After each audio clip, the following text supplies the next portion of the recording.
spirituel pour déformer la Bible, encourageant la persécution des chrétiens tout au long de l'histoire à travers des entités gouvernementales, des individus, des groupes extrémistes, par exemple.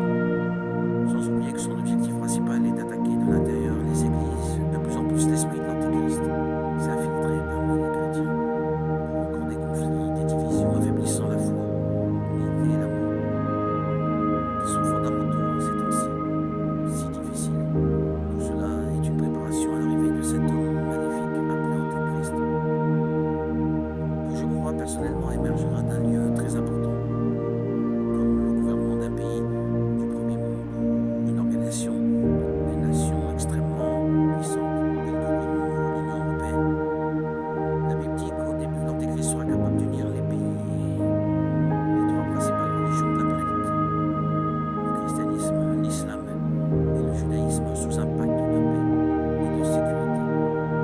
Cette promesse surviendra à un moment où tout semblera être perdu, où les gens et les nations seront désespérés pour un sauveur, quelqu'un qui changera le destin de la terre et leur apportera un peu d'espoir. Ensuite, avec une grande alliance formée, il parviendra au plus fin pouvoir mondial et gagnera la confiance des gens, avec son apparence agréable, son influence et surtout son discours empreint de sagesse et de douceur. Il sera la personne la plus charmante et admirable au cours de ses premières années au pouvoir. Et la parole de Dieu parle aussi de la prophétie de l'émergence de deux bêtes qui marqueront le début de la fin des temps. La première qui viendra de la mer avec sept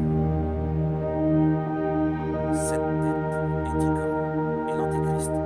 Quant à la deuxième bête qui surgira sur la terre et amènera les gens à adorer la première, elle sera le faux prophète, il les trompera avec de nombreux signes miraculeux.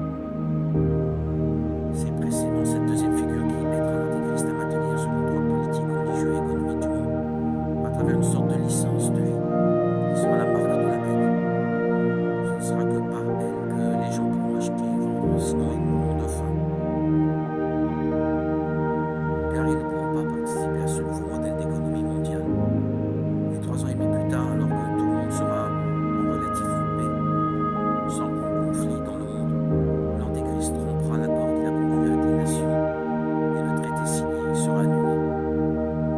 Cette figure sympathique et pacificatrice n'existera plus. Maintenant, il montrera qui il est vraiment. Un être maléfique, arrogant, égoïste et avide de pouvoir.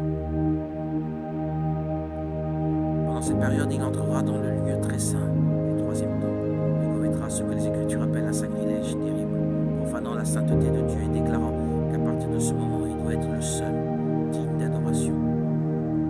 Alors une image de lui sera placée là et toute la terre devra se prosterner devant lui.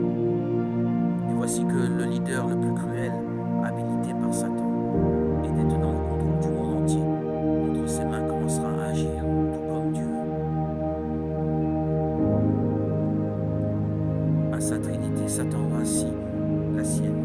Il représentera le Père, l'Antéchrist, sera le Fils, et le faux prophète sera comme le Saint-Esprit, tous unis dans le but de causer le mal au maximum de personnes.